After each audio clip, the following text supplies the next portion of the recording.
mythology. So we know that Iliad was written by Homer, right? A blind guy. He wrote that there are 14,000 horses.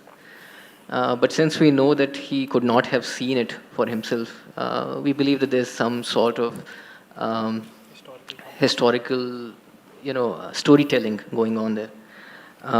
Would you say? But nowadays, all the scriptures, religious scriptures, are taken as gospel. So should we also believe that there is myth making in Ramayana, in Mahabharata, and that taking them as gospel rather than just work of literature is wrong? I don't see anybody taking Ramayana and Mahabharata as a gospel. There are certain factions which are… No, no. They cannot because they'll get freaked out with confusion. Because there are all kinds of people in Mahabharata, the best sort of man, the worst sort of man, in between every kind of man and woman. Is there over 100,000 characters? How can you make a gospel out of it?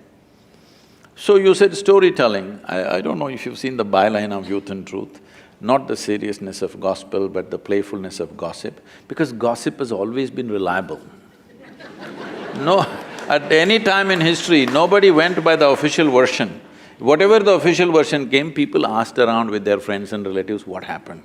When 5 people said 5 different things, people learned out of their wisdom to extract some truth out of the gossip. But people always relied more on the gossip than the official version, isn't it so? It's not just today, always. However, given that this gossip can lead to a transformation of this truth to an extent where it's lost forever, do you think that's troubling? See, first of all, you're questioning, did it actually happen, right? So we are saying that the same argument which you have given is the argument which is usually used these days to say that buildings which were constructed by the Mughals were actually not Mughal structures. Oh, okay. I get the point. However, that's gossip being misinterpreted completely. Now, say, if you come further south, people are questioning whether Rama existed or not, okay? This is just a question of poor memory. When the entire nation has been talking about it for thousands of years, now the problem is your trust in printed word is more than the spoken word, that is the whole problem. But you must understand, this is a oral culture. We always transmitted most significant things orally. You may think it's insignificant because it's not written, but anybody can write it down. People have written it down now it's a printed word. But now somebody questions, did Rama exist or not? Not in one place, in entire culture, when everybody is talking about the same story with minor variations here and there, it could not have been just made up by all the people, So I guess his point was also by bringing in the Iliad example the same, that the war on Troy did happen, but the fact that Homer says that 14,000 horses were there is clearly not truth. Maybe not. Maybe Ram did exist, but other facts which are… other things… See, we are after all Indians, we invented zero. We have certain freedom in using number of zeros. We're taking liberty with that. Don't… see, whether 6,000–7,000 years ago, whether 100,000 men fought or 10,000 men fought, doesn't make a difference. The way the story is said in this country is not for its facts, but for its truth. You're trying to bring out a certain truth. The fact of it, whether 100,000 men fought, 10,000 men fought, what does it matter? You don't have to manage that war today, it's over. So the important thing is, what is there for me to learn from that, all right?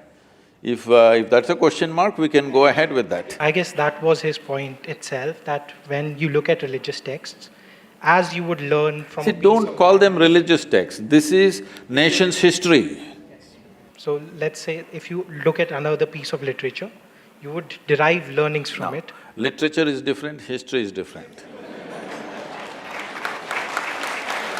Literature can be fiction. History is written in a dialectical way so that it's always relevant for you. I'm saying 6,000 years ago, whether a man existed or not, what's my problem?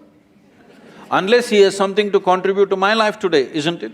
However, if history has been written and the facts of the history are not clear, then how See, do you this is know what it's I'm political? saying. The fact is like this. Suppose 6,000 years ago, Rama had a wife whose name was not Sita. What's my problem? We are not questioning whether the name was… Not only the name, I'm saying, okay, he was not… his father's name was not that, it was something else. He was somebody else. What does it matter We to are me? even questioning the sequence of events over here. You can. How they… See, sequence of events also you can question, but what I'm asking is, a 6,000-year-old drama, if it got little mixed up, it is not your problem. The problem is just this, is there something for us to get from that? Sure. That's all the thing is. Now, why we are worshipping Rama in this country is, he's not a super success. He's a serial disaster, if you look at it. Yes. Even today is having real estate issues, that's why you brought this up.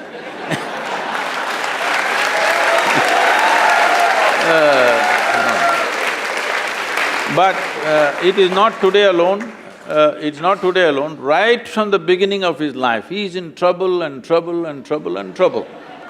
See, he is rightfully a king. He is coronated at the age of 17 or 18. He marries a princess, and within 1 or 2 years, he's sent to the forest. They didn't go to the jungle for picnic. As some of the television serials are showing Rama, Sita doing all that. No, it is like, throwing him out of the kingdom from his power and everything. That itself would have shattered a man, but he settled down there. But Rama is also an insecure person who, when Sita came back to him, first she sat through fire. We will come there, don't First jump. she sat First, let's kidnap her, no. See, now you're changing the see, now you're changing the sequence of things. First, let's kidnap her, all right?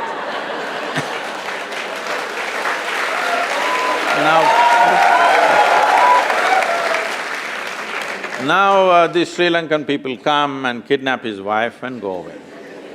After all, he is a king. If somebody steals his wife and takes her away some 3,000 kilometers down south, there's no GPS to even find out where is Sri Lanka, all right? At a time like that, being a king, he could have found a local solution. There would be any number of women to marry the men, he's a king. But he goes in search of her, not with a big army, just him and his brother, like ordinary people. If a man has to walk 3,000 kilometers down south, not knowing where she is, whether she is alive or dead or what's happened, then she must mean so much to him, yes or no? Otherwise, why would a man walk that distance? Now, he goes there, he forms a Tamil army, don't forget this. And then there is a fight, kills hundreds of people, burns down a beautiful city, gets back his wife, comes and settles down. Before this, I will tell you, he goes for a year of penance in Himalayas. His brother asks, "Are you crazy? This man stole your wife and now you're doing penance for his death." He said he had 10 basic qualities, Ravana. Killing those 9, which were horrendous qualities, no penance for me, no repentance for that. But he was also a great devotee and I killed that also. So 1 year of penance the man goes for. This is not a… And then he settles down and his wife is pregnant. You must understand, for a king, his wife is pregnant means it's not just about a child, it's a progeny for his empire and there are many things involved. No sonogram, so he doesn't know whether it's a girl or a boy or boys or girls or anything. But once again a political situation evolves where he has to send his wife to the forest, which you are saying is insecurity. Not that part. So we can even begin from the first point in which, after he rescues Sita, Sita has to sit through a fire to prove that she is pure, For whom? so that other people will accept her. Because Rama cared about how people saw him. Rama, when he came back, a random dhobi in your kingdom said that, "Sita, I am not like Ram who will keep a woman in my house, who might have a child which is not mine." For this, Rama sends away Sita again to the forest. That is the insecurity you're talking At about. any point, Rama wanted his people to love him. No, let's come to this properly. Today in our country, there are many kinds of things. I'm asking you, do you want a leader for this nation who puts the people of this nation above his own family and his personal love? I'm asking you. Or do you want a Dhritarashtra, at any cost my son? You want a man who puts the citizens of this country above his family. This is not just another woman for him. He went and fought a battle for her, walked 3,000 kilometers. This is not just another woman. He's living for her, but still he sends her back to the jungle when she's pregnant, knowing fully well that it could be his future for this kingdom. And he's putting… See, it is not just about a dhobi, this is what your mistake… you're taking these things literally. When a dhobi said, what it is being said is ordinary people are talking like this. Ordinary people have no trust in the king, that he's just brought some woman from somewhere and he's made her our queen, because queen is seen as a mother to the nation. We don't want such a woman as our mother, that's what they're saying. She went and lived with some man somewhere. This is what the people of those times are saying. So if the king says, I don't care what you think, I love my wife and keep her, that would be not a good king, not a good administrator. So he's putting his people above somebody that he loves very, very dearly, and she's pregnant. It's not a small thing for him, it means a world. But still, he sends her to the jungle. This should be bowed down to, this is why we bow down to the man. No? Please say it. No, why? He has something to say, please. So there are different types of responsibilities of you as a person. As a king, there are different responsibilities, and as a human, as a family member, you have different responsibilities. Now you can't just throw away your wife and send her to a jungle. It's like just objectifying her.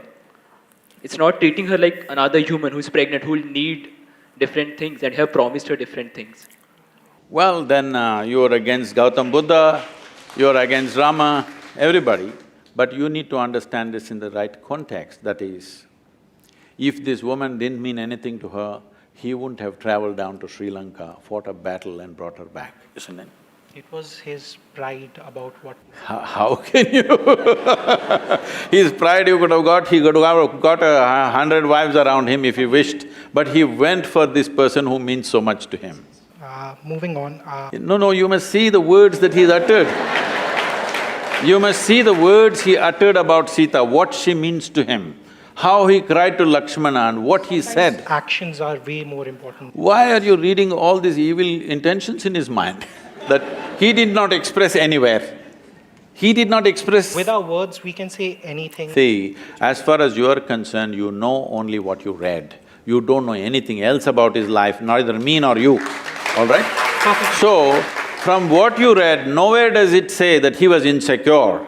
Nowhere does it say he went for his pride. Nowhere does it say that… No, everywhere it says very clearly, let me tell you, the reason why he is worshipped today is, though life threw disasters after disasters at him, the man never became resentful, never became hateful, never became angry. He did not become a recluse either. He went about fulfilling every duty that he has to do. With a personal pain and grief that he is carrying all his life, the man went about doing the best he can do for his praja of the day. If this is being accused of being as pride and this,